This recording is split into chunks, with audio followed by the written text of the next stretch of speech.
My mother-in-law pulled out her chair the way she always did. Slowly, like the room owed her the weight, and set a manila folder down on my kitchen table. My kitchen. The one I had chosen the countertops for, the one where I had repainted the walls twice before landing on the right shade of warm white. She sat across from me with her hands folded on top of that folder and said, without preamble, without the decency of hesitation, "We've decided the house makes more sense for Lorne and his family. You don't have children. You don't need this space. We'd like you out by the end of the month." I was 34 years old. I was sitting in my own home, and my mother-in-law had just handed me an eviction notice from a property she had never once paid a dollar toward. I said nothing. I looked at the folder. I looked at her hands on top of it, the rings she always wore, the careful posture, and I thought, she has absolutely no idea. Let me go back, because this didn't come from nowhere. Things like this never do. I married my husband Lorne 8 years ago at a small ceremony outside of Kelowna, British Columbia. I was 26, and I was in love with a man who was warm and funny in private, and completely spineless in front of his mother the moment she walked into a room. I noticed it early. I told myself it would change. It didn't change. That is its own story, and not the one I'm telling right now, but it is the ground everything else grew out of. His mother, I'll call her what she was to me for 8 years, which is my mother-in-law, because she never once asked me to call her anything warmer, moved from Kamloops to the Lower Mainland about 3 years into our marriage. She told Lorne it was to be closer to family. What it meant in practice was that she inserted herself into our daily life, with the certainty of someone who had never been told no, and had no reason to expect it now. She had opinions about how I kept house, about what we ate, about the fact that we didn't have children yet, which she framed as a concern but delivered as an accusation. She never said anything to me directly. She said things to Lorne, and Lorne would relay them to me later with the careful phrasing of someone trying to soften a message he hadn't had the courage to push back on at the source. I stopped fighting it around year 4. Not because I agreed with her, but because I understood that winning an argument in that family required Lorne to take my side, and Lorne was not built for that. What I did instead was work. I had a degree in civil engineering from UBC and a job with a mid-sized infrastructure consultancy in Vancouver. I was good at my job in the way that people are good at things when they've been told they're not worth investing in and decide to prove something anyway. I was promoted twice in 5 years. I took on projects that required me to understand contracts and valuations and the kind of financial architecture that most people find tedious, but I found clarifying. Numbers don't have mothers-in-law. Numbers don't take sides. When Lorne and I bought the house, we bought it in a market that was already punishing and got more punishing every year. It was a detached home in Port Coquitlam. Not glamorous, but ours, or what I believed to be ours. What I did not fully understand at the time, because I was 29, and trusting and had a lawyer review the documents in a way that I now understand was not thorough enough, was that Lorne had structured the purchase in a way that reflected more of his insecurity than his intention. His name was on the title. Mine was not. It was something we had discussed briefly and tabled because the closing timeline was tight and I had trusted him. That was the single biggest mistake I made in that marriage, and I made it with my eyes open, which is somehow worse. We separated 14 months ago. Not dramatically, not with screaming. It was the kind of marriage that ends the way a battery dies, gradually and then completely, until one day you press the button and nothing happens, and you realize it's been dead for a while and you just hadn't checked. Lorne moved into a rental in New Westminster. I stayed in the house, continued paying the mortgage, continued paying the utilities, continued doing everything I had always done, except now I did it without him. The separation agreement was not finalized. We were in the process. The lawyers were communicating. I was cooperative because I had always been cooperative in that marriage, and I hadn't yet learned to stop. And then my mother-in-law sat down at my kitchen table with her folder. "Lorne's sister is pregnant," she said, as if this explained everything. Her daughter, the one who had never lived outside of a 50-kilometer radius of her mother, who called her every single day, who had her mother's same way of announcing decisions as if they were facts. She and her husband need more space. "This house has 3 bedrooms. You don't use 3 bedrooms. I looked at her. "This is my home, legally," she said, and here she opened the folder and slid a piece of paper across the table to me. "Lorne's name is on the title, and Lorne has agreed that his sister's family should have priority." I picked up the paper. It was a printout of the property title. She had highlighted his name. I set it back down.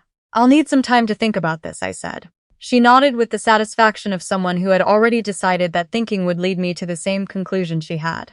Of course, take a few days, but the end of the month is firm. She left. I sat at the table for a long time after. The house was very quiet.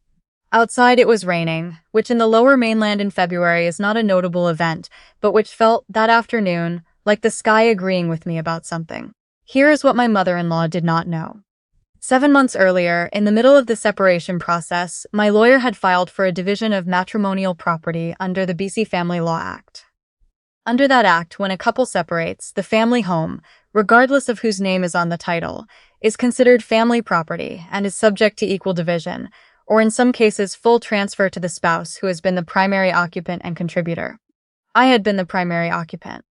I had been the primary financial contributor for the last 3 years of the marriage, once Lorne's consulting work had dried up, and he had spent 14 months underemployed while I quietly covered the mortgage, the property tax, the strata fees for our storage unit, the home insurance, and every repair that came up because houses, unlike marriages, do not simply pause when things get difficult. My lawyer was very good.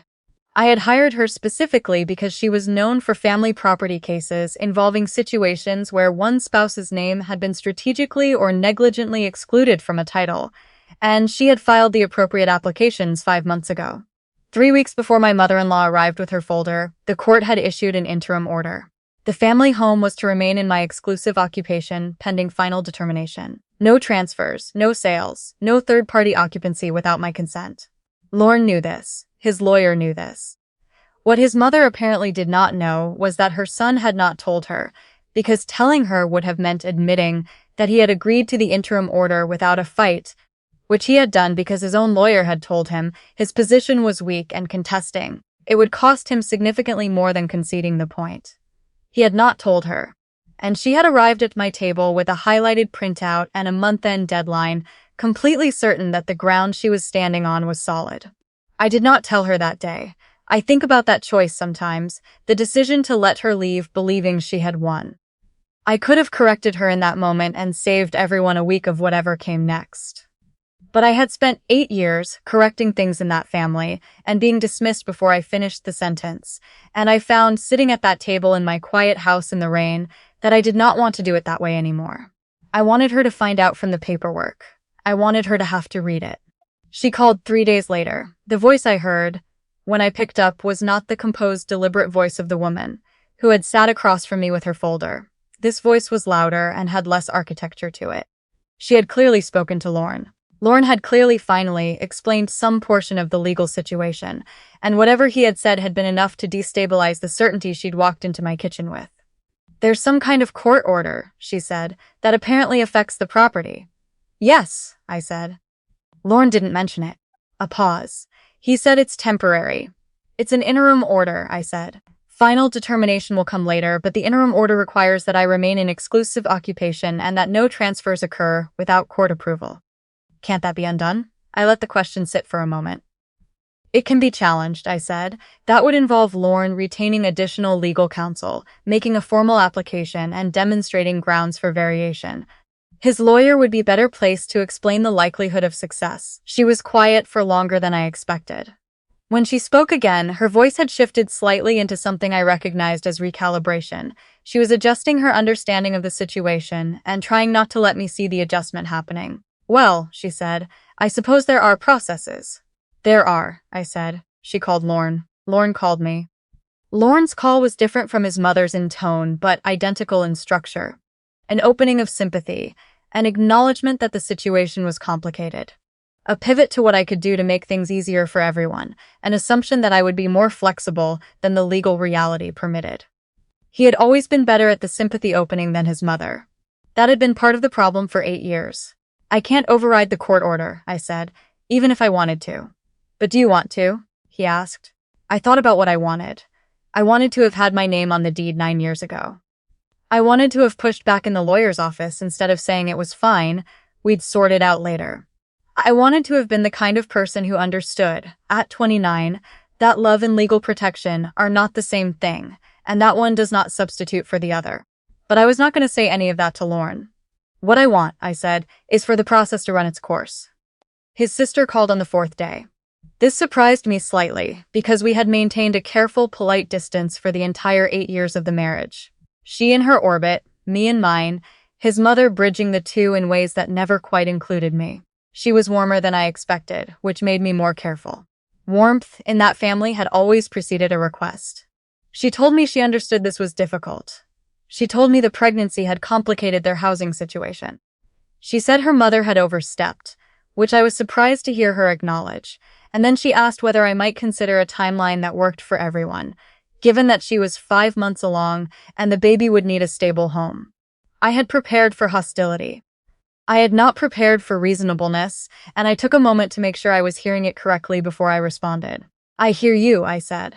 "I'm not unsympathetic to your situation, but the house is the subject of active legal proceedings.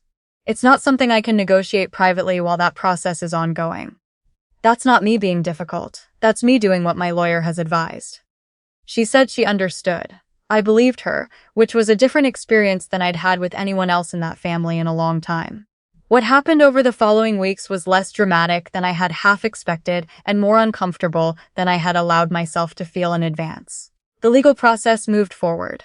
My lawyer was thorough. The record of financial contributions I had maintained, mortgage payment histories, bank transfers, utility accounts in my name, receipts for every repair I had managed since Lauren left, was, according to her, one of the cleaner documentation packages she had worked with. Lauren did not contest the final determination in any meaningful way. His lawyer advised him that the cost of a contested hearing, weighed against the strength of my contributions case, made settlement the more prudent path. We reached an agreement. I bought out his equity share. The title was transferred fully into my name. My mother-in-law did not attend the mediation session. I don't know what Lauren told her about how it concluded. I know that the daughter did not end up in my house, because my house remained my house. I drove home after the final signing and sat in the driveway for a few minutes before going inside. I thought about the morning she had sat across from me with her folder, the highlighted printout.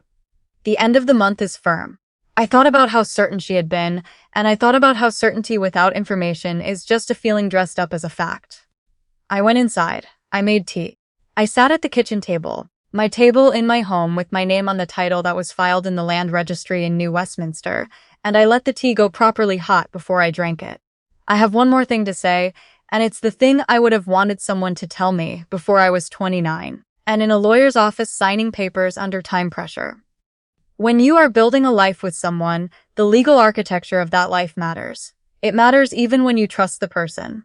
It matters especially when you trust the person, because trust is not a document and love is not recorded at the land registry, and the law does not distinguish between a marriage where everything was fine and a marriage that eventually wasn't.